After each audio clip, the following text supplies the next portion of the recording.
hoje vamos falar com exclusividade sobre o caso do médium João de Deus. Foi uma investigação que a nossa produção fez, junto com muita gente, junto com o nosso departamento de jornalismo, que continua sendo muito discutida desde o fim do ano passado. Eu conversei com a Maria do Carmo, que representa as vítimas, algumas das vítimas, né, no médium. E essa foi uma entrevista super emocionante e reveladora. Pra você ter uma ideia, ela contou fatos exclusivos, coisas que deixam qualquer um de queixo caído. E mais do que isso, presta atenção no que a Maria do Carmo vai dizer e veja se algum dia você imaginou que você fosse ouvir isso do médium João de Deus, que até onde a gente sabe, sempre ajudou muita gente, famosa e não famosa. Vamos ver? Olha lá, rodou.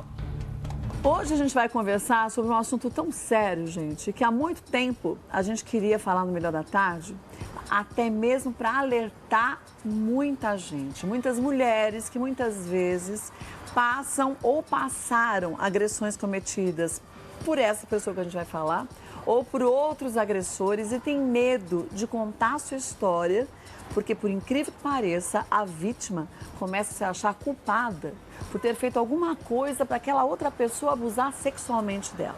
Estou falando do quê? Da história de João de Deus. Deixa eu te apresentar a Maria do Carmo dos Santos, que ela é presidente do grupo Vítimas Unidas.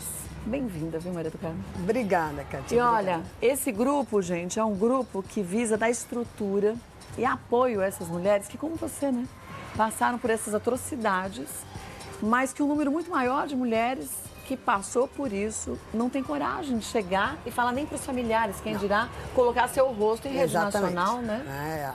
A violência contra a mulher já é uma coisa difícil. Quando envolve uma pessoa poderosa, como foi no caso do Roger, né? E agora, no caso do João de Deus, então, realmente é uma coisa assustadora. Ele é réu em processos com violência sexual. O médium teria construído um império por meio de extorsão de fiéis, lavagem de dinheiro e prática de crimes contra o sistema financeiro nacional. Resumi bastante, mas a gente tem aqui no vídeo agora para você acompanhar a história completa do que aconteceu com o médium João de Deus. João de Deus. O nome é santo. O homem é investigado. O médium João Teixeira de Faria, de 77 anos, começou a ter visões ainda na infância. Em 1976, fundou a casa Dom Inácio de Loyola, em Abadiânia, a 100 quilômetros de Goiânia. Ficou mundialmente conhecido pelas cirurgias espirituais que realizava. Entre uma multidão de anônimos, famosos também visitaram o médium. Entre eles, a atriz Giovanna Antonelli, a modelo Naomi Campbell, Luciana Gimenez e a apresentadora norte-americana Oprah Winfrey. Para alguns milhares, João promovia alívio, esperança e cura. Para algumas centenas, tormenta. Em dezembro do ano passado, o céu do João começou a ruir. 13 mulheres relataram ter sofrido abusos sexuais do médium durante atendimentos espirituais na casa Dom Inácio de Loyola. As denúncias eram tantas que foi criada uma força-tarefa junto com a polícia de Goiás para receber os relatos, que passaram de 600. 9 dias se passaram das primeiras denúncias. A polícia fez buscas em mais de 30 endereços. E João se entregou e foi preso. Seria o juízo final? Nos depoimentos já prestados até aqui, o médium segue negando as acusações. A justiça condenou João de Deus 10 vezes. Ele é réu em 9 casos. 5 por crimes sexuais. Dessas, 2 já tiveram audiência realizada e outras 2 estão com audiência marcada. Uma por crimes sexuais, corrupção de testemunha e coação. Ainda não teve audiência. Uma por crimes sexuais e falsidade ideológica. Atualmente está em fase de citação, comunicação ao réu. 2 por posse ilegal de armas de fogo e munição. Uma já teve audiência realizada. E o Tribunal de Justiça não deu detalhes sobre o outro caso. João de Deus. O nome é santo. O homem, para a polícia, para o Ministério Público e para as vítimas, não.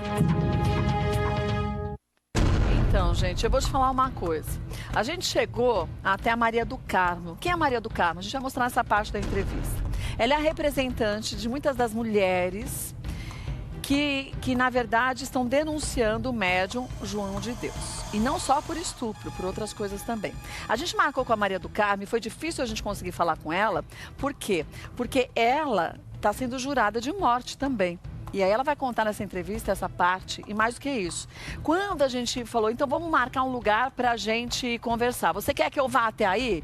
Ela falou, eu vou ver o que eu acho que é melhor. E aí ela passou pra gente que ela preferiria vir pra São Paulo, pra dar entrevista pra mim aqui em São Paulo. Mas a gente, com antecedência, não combinou o local, nem combinou a hora.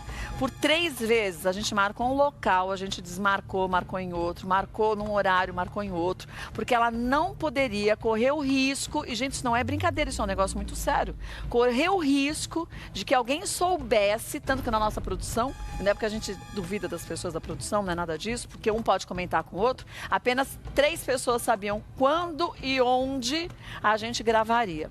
Então é uma história muito séria que eu peço a você que você preste bastante atenção, porque a Maria do Carmo agora vai relatar que João de Deus mandava na cidade da Abadiânia, que todos lá tinham medo do médium e que ele ia pessoalmente armado e com o filho a ameaçar aqueles que tinham vontade de denunciá-lo. Você entendeu por que o medo dela de ser morta? Vamos ver o que Maria do Carmo falou sobre isso e outras coisas. Rodou. Para mim, o João de Deus, o médium de Deus, não sei, quando você fala em violência, não tem mais ou menos cruel, mas é que ele dominava as vítimas de várias formas diferentes, né? Na realidade, o que é cruel na história do João, né? O João, ele usou da fé de pessoas que estavam muito fragilizadas, ou com algum parente, ou a pessoa própria, né, num momento muito frágil. E mais do que, né, o que já é grave, como você falou, mas além dos estupros, o caso do João envolve crimes muito graves. Então, crimes muito graves, e aí eu fico pensando, hoje vocês são um grupo de quantas mulheres? Nós somos no grupo hoje 130 mil mulheres. 130 mil mulheres que foram abusadas ou pelo Roger, ou pelo João de Deus, ou mulheres que também sofreram outros tipos. Não, na realidade, o grupo começa tratando só de vítimas de abuso, mas depois ele vai agregando... Vai ampliando, né? Vai ampliando. Mas as mulheres que sofreram abusos do médium João de Deus, que estão junto contigo nesse grupo, assumidamente são quantas hoje? Há um reconhecimento do Ministério Público de 600 e poucas mulheres identificadas. Gente, 600 e poucas mulheres que foram abusadas sexualmente e os outros abusos juntos, é muita gente. Só que isso é identificado. Sim, as outras né? que não conseguem falar. Mas eu tenho muitas vítimas, muitas. Eu não tenho a menor dúvida de que o número de vítimas do João passam de 1000.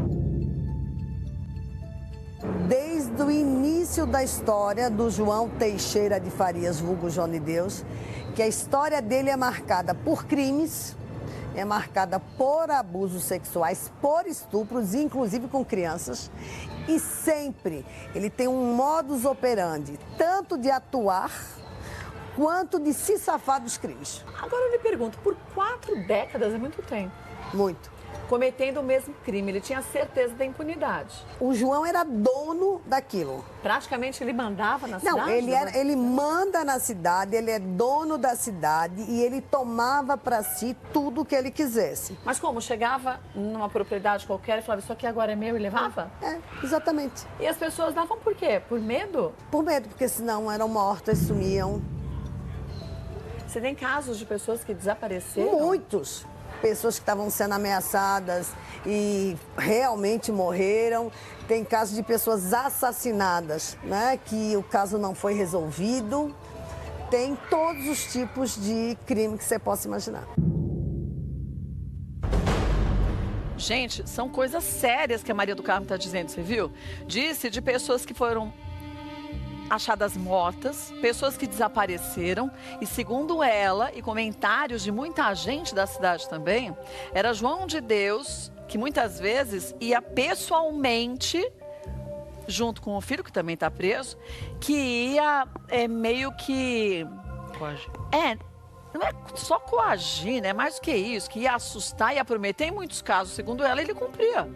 E matava. E ia, segundo a Maria do Carmo, com a arma em punho. Não é que ele ia assim, se não ficar bonzinho, não fizer o que eu quero, eu faço tal coisa com você. Não, ele de fato, ele pressionava as pessoas e, segundo Maria do Carmo, a cidade inteira tinha medo de João de Deus. Por isso que muitas mulheres que foram abusadas, segundo a Maria do Carmo, por João de Deus, tinham medo de falar. Tinham medo, gente, porque o médium João de Deus era extremamente poderoso na cidade. Então, muitas conseguiram quebrar o silêncio e conversar. Chegar a Maria do Carmo e essa pessoa falar com a gente, depois que percebeu que João de Deus está preso, que o filho dele está preso e que a polícia está investigando da forma extremamente correta. Então isso está dando força a muitas mulheres que foram extremamente usadas sexualmente, moralmente, emocionalmente para fazer aquilo que João de Deus, segundo o que dizem, desejava. A Ana Paula, gente, para você ter uma ideia, ela falou com exclusividade com a gente sobre como foi parar em Abadiânia, o que aconteceu entre ela e João de Deus. Pra você ter uma ideia, gente, ela conta detalhes de uma história tenebrosa, porque eu vou resumir para você. Ela foi abusada 21 vezes por ele, e não só fisicamente não, mas psicologicamente também. Agora, sabe o que é de me dar um aperto no coração? É como, segundo ela, João de Deus agia. Porque esse é um relato emocionante e ao mesmo tempo chocante, que vocês vão assistir agora, que mostra uma filha que não é que ela aceitava, que ela foi ludibriada, segundo Ana Paula, por João de Deus, a fazer tudo que o João queria, porque segundo ela, se ela não fizesse o que o João de Deus queria, o pai dela iria morrer, porque ela foi com o pai para João de Deus ajudar a curá-lo. Então era assim, se você não fizer, seu pai morre na mesma hora. Usar, gente, a fé das pessoas. Presta atenção aí.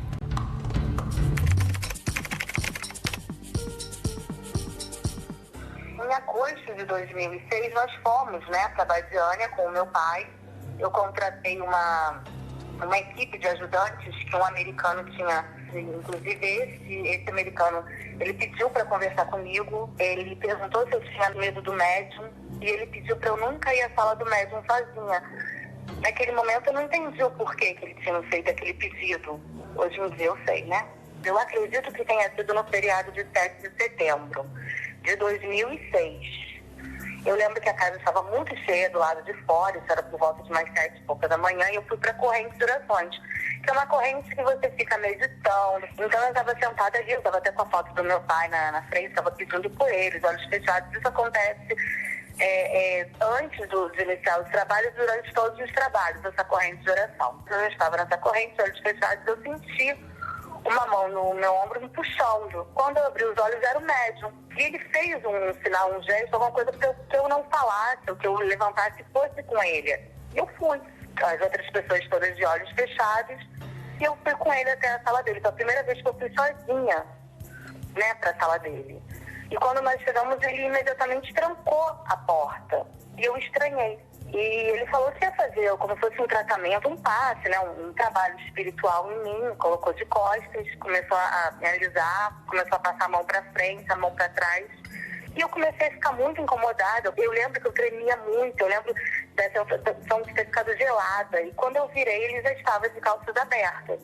E ele colocou a minha mão no órgão dele, para que eu, masturbasse, enfim. Eu tremia muito, porque não esperava aquilo, sabe? Eu tremia tanto, que uma hora eu sentei no chão, ajoelhei, e ele sorriu pra mim e falou, eu ia pedir exatamente isso.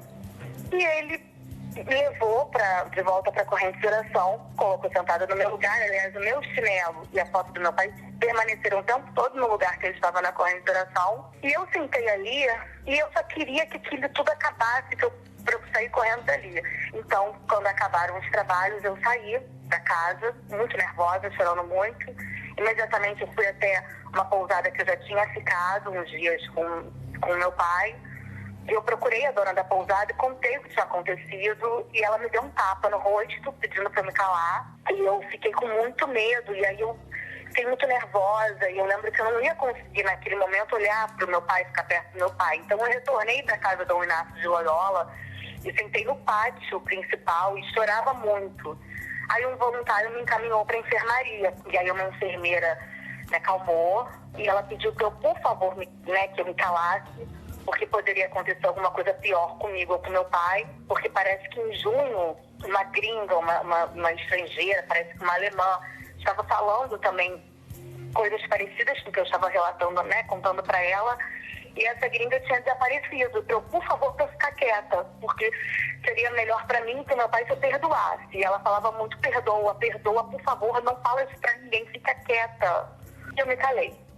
Fui até o meu pai e falei, pai, nós vamos embora, nós vamos voltar para nossa cidade. E ele pediu para passar no trabalho da tarde, começava às 2 horas, para ele se despedir do médium. Quando nós passamos, o médium imediatamente mandou eu na sala dele. E eu fui. E eu falei com ele que ele não podia ter feito aquilo, sabe? E ele falou que eu não estava entendendo, que eu estava ali, que eu representava o meu pai, que em outra vida, que aquela doença, aquele câncer era um karma do meu pai. E ele falou que a energia de cura era energia sexual, que era energia da vida. Ele fez a minha cabeça, sabe? Ele conseguiu me convencer a ficar ali e acreditar que eu precisava fazer aquilo diversas vezes para o meu pai ficar curado. E ele falava que ele ia curar o meu pai sempre, mas que eu tinha que ir muitas vezes na sala dele.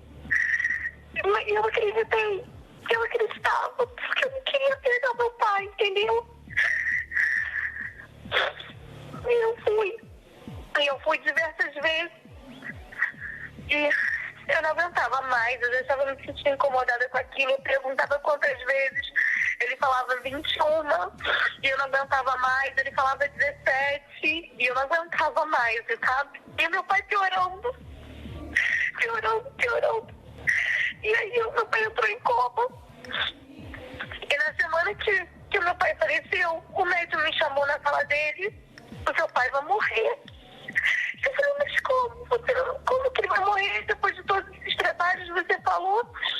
E ele falou assim, o seu pai, ele vai morrer, mas eu vou cuidar de você. Eu vou mandar em você. Você vai morar no apartamento meu em Anápolis. Você vai ter que ser só minha, de mais ninguém. Você não vai ficar sozinha nem desamparar. E eu não aceitei. Eu não aceitei essa proposta dele. E eu fui embora pro Rio. Depois que meu pai morreu, eu comecei a perceber que não eram trabalhos, que eram estupros. E foi muito difícil lidar com a perda dele. E ter consciência que eram estupros, sabe? E eu só não fiz uma besteira porque eu acho que Deus me ajudou. Ai, eu achava que eu era culpada pela doença dele. Ele colocou isso na minha cabeça. Então meu pai estava morrendo e eu achava que a culpa era minha.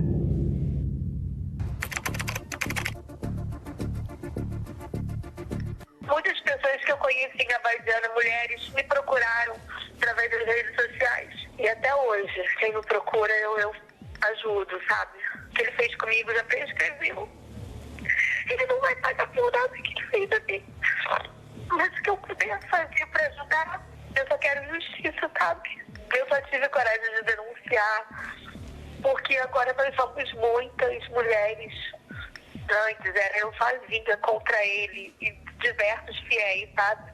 Agora sou eu e muitas outras. Esse homem tirou, eu acho que os melhores anos da minha vida, porque ele prometia a cada abuso que ele ia curar o meu pai. Eu fui bem recebida na casa do Inácio de Loyola, por todos os voluntários, por todas as pessoas ali. Eu fiz amigos em Abadiânia, amigos que eu carrego até hoje, que eu vou levar pro resto da minha vida. Mas eu conheci um monstro, eu conheci o próprio capeta. Esse homem é um monstro, ele é um manipulador. Esse homem não é de Deus, João de Deus não é de Deus. Ele não é de Deus. Foi bem o que eu falei, gente. Quando você escuta um relato desse, a gente começa a se colocar no lugar da pessoa. Você fala, gente, como uma pessoa que, pelo menos o que eu, né, venho de uma família metade espírita, o que a gente conhece, e a culpa não é da religião, gente. Estou dizendo da pessoa, que é o que está sendo investigado. O que a gente espera é que se use a fé das pessoas para que ela consiga entender o que é a religião, aquilo que ela acredita, ela conseguir praticar aquilo que a religião, ou então que a espiritualidade, cada um chama de um jeito, pode lhe auxiliar, mas nunca, em hipótese alguma, qualquer ser dito humano, porque eu vou te dizer uma coisa, numa situação dessa, eu custo acreditar que dá para se chamar uma pessoa dessa de humano, né? Nem de bicho, porque bicho não faz isso. Como que se consegue usar a outra pessoa de uma forma dessa? 21 vezes estuprada, gente.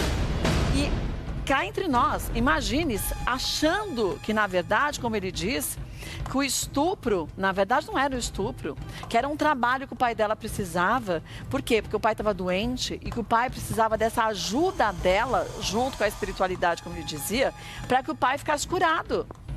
Então, que isso tudo era o que devia ser feito para o pai dela se curar. Agora, você imagine, 21 vezes, quanto tempo ela passou esse sofrimento todo? Vamos pensar, ó. Maria do Carmo, para você ter uma ideia, a gente tem aqui, ó, uma boa parte, quer dizer, alguns e-mails que a Maria do Carmo mandou para a gente, que foram e-mails trocados com denúncias. Para você ter uma ideia, um psiquiatra americano que participou do programa da apresentadora americana, da Oprah, e que sabia, segundo a Maria do Carmo, o que acontecia em relação aos estupros e que também não denunciou nada.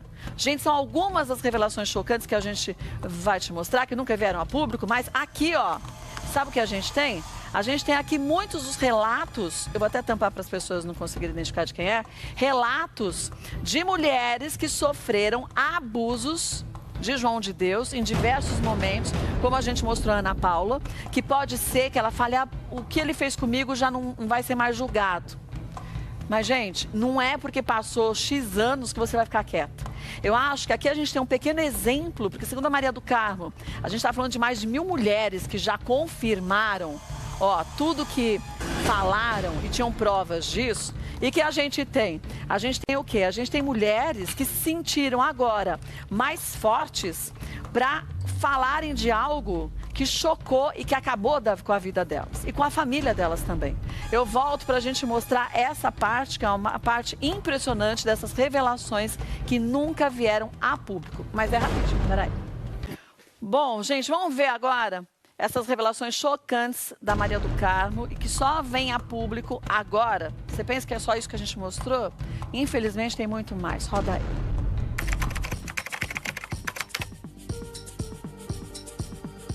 Quando vem à tona todo esse caso e você começa a pesquisar, o que eu descubro? E aí eu tenho originais e posso mostrar, né? Há uma guia, há uma estrangeira que vem, né? Que tipo guia de turismo? Tipo guia de turismo. Ela vem, tal, barará, e ela descobre que o João é estuprador. Ela manda um e-mail contando que o João tinha mexido com uma criança que estuprava mulheres para todos os donos de pousada, para todo mundo em Abadiânia. Todo mundo recebeu e-mail e ninguém fez nada? Todo mundo recebeu e-mail e, lamentavelmente, ninguém fez nada. Mas, gente, por medo. Tem uma situação que eu tenho uma vítima que, de novo, posso, né, comprovar, se eu não me engano, de novo, foi em 2006, ela fez uma denúncia oficial na Embaixada do Brasil em Viena. É, porque ele também, segundo dizem, ele estuprou mulheres, acho que de 11 países. Veja, e ela fez lá na Embaixada do Brasil em Viena. Ela fez na Embaixada do Brasil em Viena, porque ela foi alertada para não fazer em Abadiânia. Ela voltou para Viena. Ela voltou para o país dela e faz a denúncia e manda para cá, para o governo. E não deu nada? Não. Mas você acha que só ele cometia esses estupros, não? Não. Veja, aí é uma questão de lógica. Vou te fazer uma pergunta, vou inverter os nossos papéis então. Tá. Eu quero te entrevistar, mas você só fala japonês. É possível? Não. É possível que eu não falando japonês, etc., você vem para um evento aqui, de repente você acabe lá numa sala trancada sendo estuprada com uma pessoa que... Como é que você chegou nessa salinha? Sim, foi mímica? Como é que alguém foi? Se nós temos tinha que intermediar, vítimas... punha para conversar, para falar junto, para traduzir. Veja, Nós temos tradutores oficiais da casa. Lá tem tradutores na casa? Na casa tem tradutores oficiais. O João atendia. Ele atendia na Alemanha, ele atendia nos Estados Unidos e tudo. E esses tradutores não falavam, não ficavam junto? Ficava. É uma coisa surreal. Porque a gente está falando do número de mulheres que pode, na verdade, estar multiplicado por eu não sei nem Sim. mais que número. Sim. Porque, pelo que você diz, pelo que a gente tem acompanhado, é como se fosse, eu não vou dizer só uma gangue, não. Acho que gangue é Não, uma pouco. organização É uma criminosa. organização É isso que o criminosa. Ministério Público diz. Porque são vários os crimes praticados Sim. e, pelo visto, por várias pessoas, Sim. diretamente ou indiretamente, mas todas criminosas. Ele não fez isso sozinho, isso já está comprovado. Né? Ele teve ajuda, isso está dito pelo Ministério Público, tem um delegado e uma delegada já denunciada, um capitão denunciado. Delegado e delegado denunciado, um capitão? Você me diz assim, por que a pessoa não fazia denúncia? Então vamos lá, teve uma vítima de São Paulo que vai para Abadiânia e é estuprada. Ela pega uma conhecida lá de Goiás, vai à delegacia e faz a queixa. Certo? E não adianta nada. Ela vem pra cá, né? E a pessoa que era de Goiás fica lá. O que acontece? Não é que não acontece nada.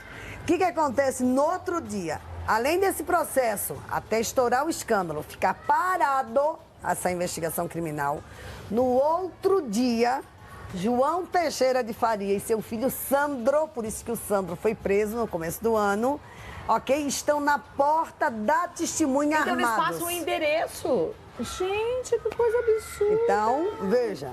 E eles iam pessoalmente, pai e filho? Pai e filho. Por isso que eu volto a ressaltar a importância do trabalho da mídia. Primeiro, nós estamos falando do maior estuprador do mundo.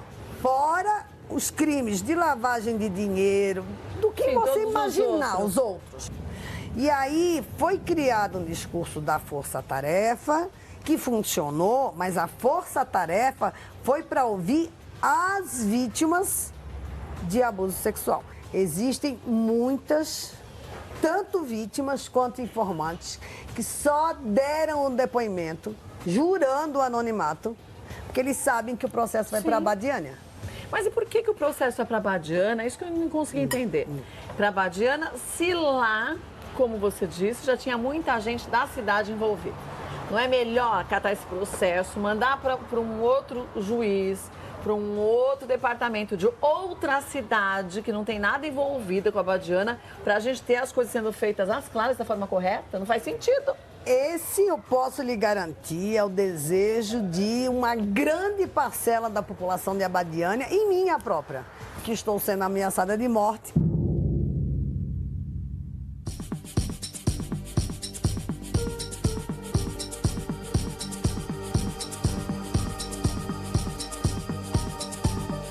Eu recebi 4 denúncias, né, de lives que eu fiz, citando situações. Essas pessoas entram com um processo de calúnia e difamação. Justo, justíssimo. Tudo bem. Só que eu deixei claro, né, primeiro que um processo desse, como era só uma reunião conciliatória, eu podia responder por carta precatória. Qualquer pessoa diz isso. Não. A juíza obrigou que eu fosse lá. Você fosse lá para Abadiânia? Para Abadiânia. Aí, meu advogado mandou uma carta para a OEA dizendo, olha, ela é uma ativista, ela é a pessoa que denunciou, Como que ela pode não tem... ir para lá? Se a cidade... Isso. Muita gente da cidade está envolvida, não é só João de Deus? Né? E eu sei, pior Sim. é que eu sei quem são, né? E digo isso nas minhas lives, né? Até para proteger as pessoas, porque senão ninguém vai abrir a boca. Ah, ninguém vai mesmo. E aí, eu e meus advogados, né, recebemos ameaça de morte. Inclusive, foi sugerido, os meus advogados são muito conhecidos, são daqui de São Paulo, né? E foi mandado por e-mail para o filho do meu advogado, que ou me entregava na véspera da audiência, lá em Abadiânia, e pegava 3 milhões, ou iam matar o pai dele. Aí a gente de novo peticionou para a juíza, dizendo, olha, não tem como... E mandou por e-mail? Mandaram por e-mail. Diz, pelo menos que a gente ouve dizer, e você que está por dentro da história completa pode dizer se é verdade ou não, que ele abusava sexualmente, desde crianças Sim. até idosas, não tinha uma menor diferenciação. O Ministério Público fez, inclusive, uma tabela, tá? O que você percebe? O Ministério Público consegue demonstrar pelas vítimas identificáveis que ele, se eu não me engano, são 15 crianças, né, que ele chegou a estuprar, e depois ele vai, conforme ele vai envelhecendo, ele vai mantendo sempre uma média, vamos dizer assim, de 30 anos de diferença nas vítimas. Mas é aquilo que você disse no início da nossa conversa. João de Deus era visto, para muita gente que nem sabe da história de João de Deus, como um dos maiores médiums da humanidade. Sim. Que a Oprah, quando veio para o Brasil, teve com ele. A Oprah teve com ele, aquilo que eu te falei. O Jeffrey, ele é o chefe da psiquiatria do Hospital de Harvard. Ele vem ao Brasil para estudar cientificamente as técnicas que o João fazia. Aquilo é real, se era isso, aquela história de botar coisas, tesoura. A Oprah vem, entrevista o João, faz o programa dela e ele participa. E ele soube dos estupros e tudo mais quando esteve aqui? Aí é que tá. Ele participa só comentando, sem fazer nenhuma denúncia. Mas ele sabia. Ele sabia de tudo que acontecia? Ele tinha contato e trocava e-mails e sabia que o João, eu tenho os e-mails dele, conversando com uma vítima estrangeira e indicando a ela uma outra pessoa que a noiva também foi estuprada pelo João. Ele sabia. Mas esse Jeffrey, então, falava com uma outra vítima de outro país? Com duas olha, vítimas. Conversa com fulana, que fulana também foi estuprada. Isso. Mas ele mesmo O que ele fez? Não, aí eu quero ser justa. O que ele fez? Ele entra em contato com uma amiga brasileira. Eles tentam fazer a denúncia, né? Fazem com que ela tente intermediar a denúncia, quando são avisados que não é para fazer isso, que não dá para confiar na polícia de Abadiânia. Aí é onde ele recomenda e ela vai, a vítima vai na embaixada em Viena e faz a denúncia, mas também não deu em nada. Agora, chamaram o Jeffrey para dar um depoimento aqui no Brasil? Ou que o depoimento fosse feito nos Estados Unidos? Que alguém fosse para lá? Eu peguei todo o material e esta vítima e encaminhei ao Ministério Público. Gente, mas e aí eu te falo o seguinte, o Ministério Público não vai ouvir essas vítimas todas de novo? Eles estão ouvindo. O Ministério Público já ouviu. Mas todas elas? Ouviram todas as vítimas. As vítimas apontam, se você pegar desde dezembro, comecinho de janeiro, as promotoras são claras e o Ministério Público também. É comum 4 pessoas serem citadas por muitas vítimas.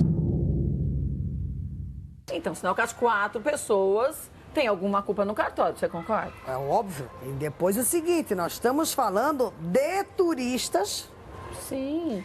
De mulheres fragilizadas. Porque não eram só as mulheres da cidade, eram mulheres que vinham do mundo inteiro. A grande maioria das vítimas são Distrito Federal e São Paulo. Vou fazer uma pergunta direta mesmo. Você não tem medo de morrer? Maria do Carmo vai responder já pra gente se ela tem medo de morrer. E aí vou te mostrar um e-mail que eu tenho aqui, você vai entender do que. Peraí, rapidinho. Vamos ver então, gente, o que a Maria do Carmo disse sobre aquela pergunta que eu fiz, se ela tem medo de morrer. E aí eu já mostro esse e-mail pra vocês. Olha lá, rodou.